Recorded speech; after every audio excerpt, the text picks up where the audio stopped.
केडा हो यो हो म अनि मैले मेरो 2000 आइक्यू को दिमागको युज गरेर मेरा साथीहरूलाई प्र्याङ्क गरे। Let me explain. मेरो कक्षाबाट मेरो सब साथीहरू टुर जाँदाखेरि म जान पाएन किनकि मेरो दिमागमा उनीहरूलाई प्र्याङ्क गर्ने एउटा ठुलो मास्टर प्लान पाकिराखेको थियो। उनीहरूको 3 दिनको टुरमा एक दिन पोखरा आएर बस्ने थियो अनि जुन होटलमा उनीहरू बस्ने थिए त्यही होटलमा पहिले गइदिए भने अनि पहिले उनीहरूलाई प्र्याङ्क गरे भने कस्तो अरा प्लस होला तिमीहरूले आफैले सोचौ त। अनि त्यही प्लानसित मैले मेरो यात्राको सुरु गरे। हामी अब नमस्कार भन्नु त आमा।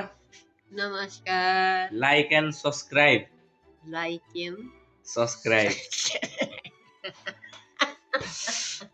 अब अर्को दिन भएको छ। यहाँ छ मेरो ब्याग। अब हामी पोखरातिर, यो मम्मीको हो, पोखरातिर जानु लाग्यो हो। हस् एकदम ल बाई। त्यसपछि म बसमा बसेँ अनि यो टाइम ल्याप्सहरू त मैले बनाएको।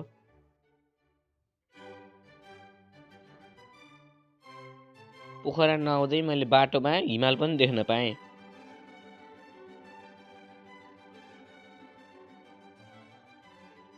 पोखरा आएपछि म सिधै हिमालयन पेट्रोल पम्पमा गएँ अनि ठुल्बाको लागि वेट गरेँ। त अब म कुरेर बसेछु यहाँ पेट्रोल पम्पमा, हिमालय पेट्रोल पम्पमा। अब कतिखेर आउनुहुन्छ। यो भिडियो रेकर्ड गर्न बिर्सिएँ तर ठुल्बा पेट्रोल पम्पमा आउनुभयो अनि मलाई लिएर जानुभयो अनि म घर जाने बित्तिकै सुतेँ। भोलि बिहान केटाहरू आउँछन्, साथीहरू आउँछन्।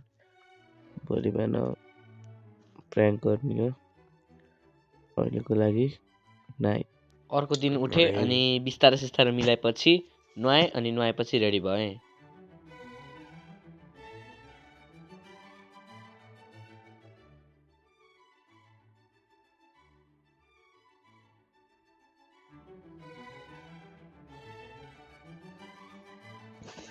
अब बिहान भइसकेको छ। अब म नुहाउँछु, रेडी हुन्छु। अझै अँध्यारो छ के हेरौँ त। अझै देख्दै छैन होला, अझै हल्का अँध्यारो छ। यो म नुहाएर भइसकेँ अनि तिमीहरूले सोच्यो होला मैले किन यस्तो कपडा लगाएँ भनेर। हिजै लगाएको कपडा हो किनकि यो फोहोरो पनि भएको थिएन अनि I think this suites me very well. त्यसपछि चाहिँ म माथि गएँ अनि हिमाल हेरेर बसेँ।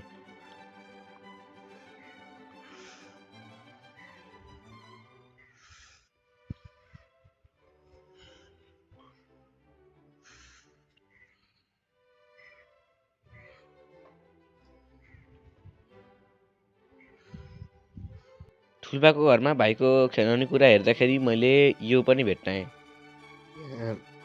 भाइको लबुबु भेट्टाएको नेपालमा मलाई छैन जस्तो लागेको थियो होइन। अनि हेरेँ मैले, यहाँ हेरेँ here is written Pop Mart. मैले यो क्युआर कोड स्क्यान गरेँ अनि गएँ। चाइनिजमा थियो, मलाई थाहा पाएन केही नि। अनि त्यसपछि मैले which company sells the Labubu toys search गरेको त पप मार्ट भन्छ। अनि यो like one of the rarest त होइन तर एकदम रेयर के, रेयरमा पर्दो रहेछ। कति हजार रुपियाँमा पर्दो रहेछ कि गाइज। यहाँ मैले यहाँ भाइको घरमा भेट्टाएँ कि यो यस्तो सकिङ है। त्यसपछि ठुल्बाको हस्पिटलमा काम भएको कारणले म पनि हस्पिटल हिँडेँ। ल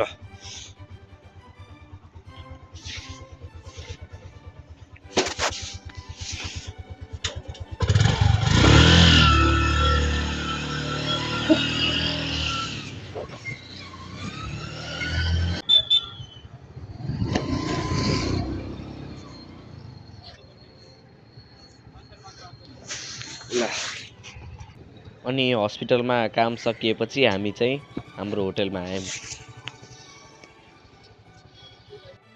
होटेलको क्विक भ्यू है त ल।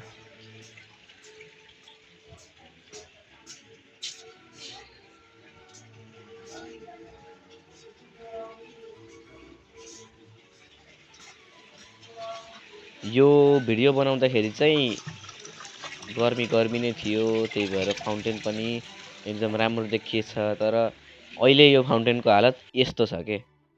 यो प्र्याङ्क गर्ने प्लानमा चाहिँ म मात्र एक्लै होइन, त्यो टुरमा गएको मान्छेहरूमा एकजना साथीले मलाई मद्दत गरिरहेको थियो। म कहाँ आएँ, हामी कहाँ आयौँ भन्ने मद्दत गरिरहेको थियो। अनि त्यही भन्दै उसले फोन गरेर भन्यो अब छिटो होटल पौवा आइहाल भनेर भन्यो। अनि त्यसपछि म र दाई बाइकमा चढेर स्वाट होटल पौवा आउने कोसिस गऱ्यौँ। जाम ल।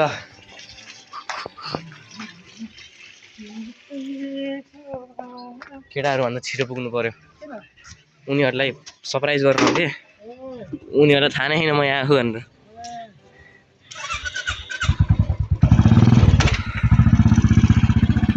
त्यसपछि दाइले बाइक एकदम पेसकरी कुदाउनु भयो। अनि हामी होटल पौवातिर जान लाग्यौँ। अनि बल्ल तल्ल गरी होटल पौवा पनि पुग्यौँ।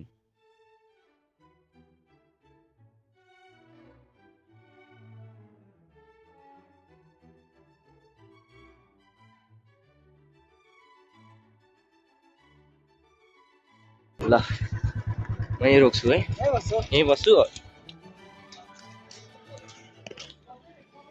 ल ल ल। त्यसपछि म होटल पौवामा 2 घन्टा वेट गर्छु, त्यही नि मान्छेहरू आउनन्।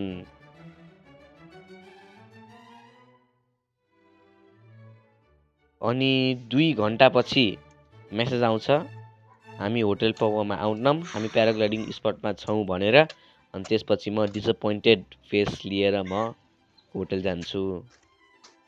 अनि होटल जाने बेलामा होटल कुन स्ट्रिटमा छ भन्ने बिर्सिएर म यत्तिकै हिँड्दै यत्तिकै हावा हिँडिरहेको थिएँ। अनि बल्ल तल्ल सोधी म हराएको मान्छे होटलमा पुग्छु। त्यसपछि मैले धेरै केही रेकर्ड गर्दिनँ किनकि म फ्रस्ट्रेट भइसकेको थिएँ। अनि मेसेज आउँछ हामी महेन्द्र गुफामा छौँ, आउने भए आऊ, खाना खाँदैछौँ, समय लाउँछ भनेर मेसेज आउँछ। ल हाम्रो राइडर भ्लग गराउँ न भ्लग। अनि त्यो मेसेज सुन्ने बित्तिकै म एकदम आत्तिएँ। अनि आत्तिँदै म दाइसँग बाइकमा हिँडेँ। अब फुल भिडियो त राख्न मिलेन, तर म बाइकमा 20 मिनट बसेँ। त्यस्तो चिसोमा क्यामेरा समाएँ अनि महेन्द्र गुफा पुगेँ। कता हो?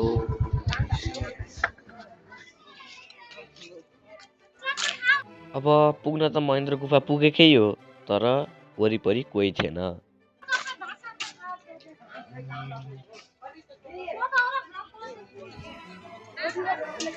त्यसो भए यहाँ होइन नि त। त्यसपछि हाम्रो लास्ट होप थियो चमेर गुफा।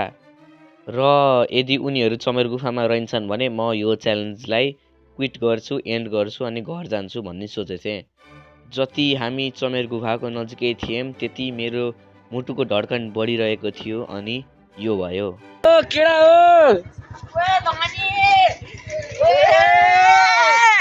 फाइनली 2 दिनको मेहनतले म बल्ल तल्ल साथीहरूसित पुगेँ।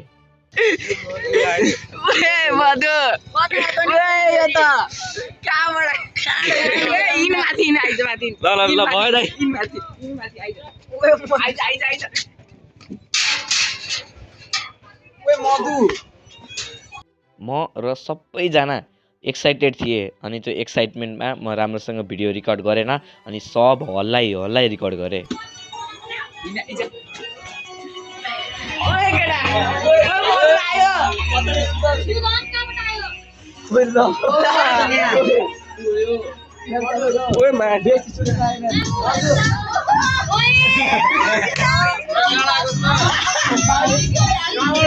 अनि म त्यहाँ जाँदाखेरि खाजा खाने ठाउँमा जेम्सी पनि आएको रहेछ। र गाइज यहाँ हाम्रो रोहन साथी हुनुहुन्छ, यहाँ हामीसँग पैसा माग्दै हुनुहुन्छ। मैले यहाँ 100 रुपियाँ दिनु लाग्यो, तर स्कुलमा दिन्छौ नि? दिन्छ पक्का आउने? महाकसम। ल ल ल। अनि त्यो पैसा मैले अझैसम्म पाएन। दाइ निस्क्यो। अनि हाम्रो टिचरहरू पनि एकदम चिल भएको कारणले मलाई बसमा चढ्न दिनुभयो अनि मलाई मेरै साथीहरूसँग रमाइलो गर्न पनि दिनुभयो। पुकी बोय। अब पुरै भिडियो त अब यो भ्लगमा हाल्यो भने सबै लामो हुन्छ, तर हामी महेन्द्र गुफादेखि लेक साइडसम्म बसमा हुँदाखेरि यस्तो यस्तो रमाइलो गऱ्यौँ, हल्का सर्ट क्लिप्सहरू।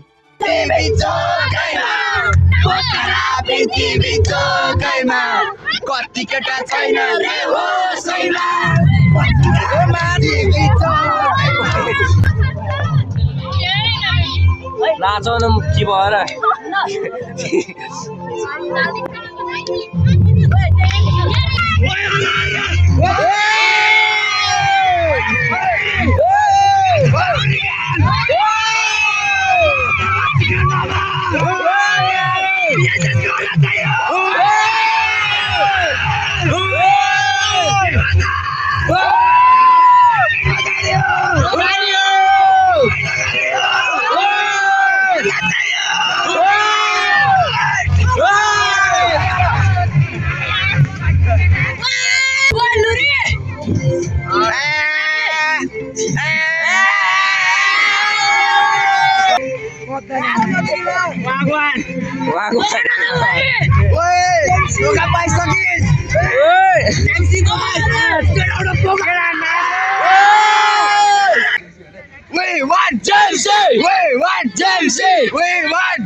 ल टेम्पा यता हेर, कालो आयो।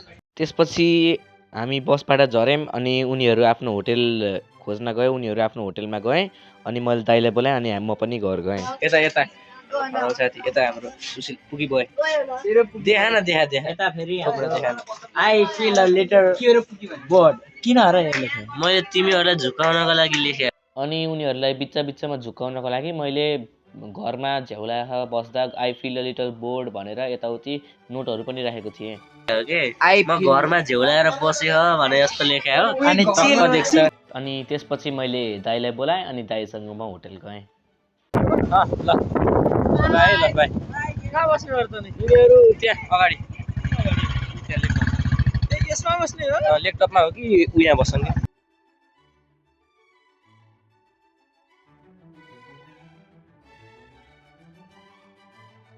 त्यसपछि म घर गएँ अनि घर जाने बित्तिकै सुतेँ।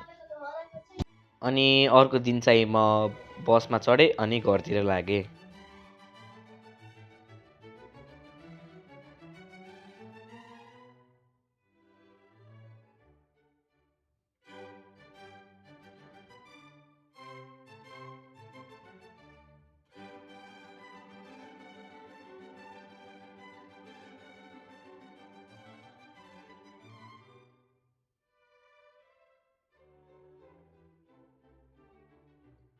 Lastama, thank you everybody for watching till the end. सबैजनालाई एकदम धन्यवाद। अनि तपाईँहरूलाई अझै यस्तै प्र्याङ्क खाले यस्तै क्वालिटी खाले कन्टेन्ट चाहियो भने सब्सक्राइब गर्न नबिर्सिनु होला। By by.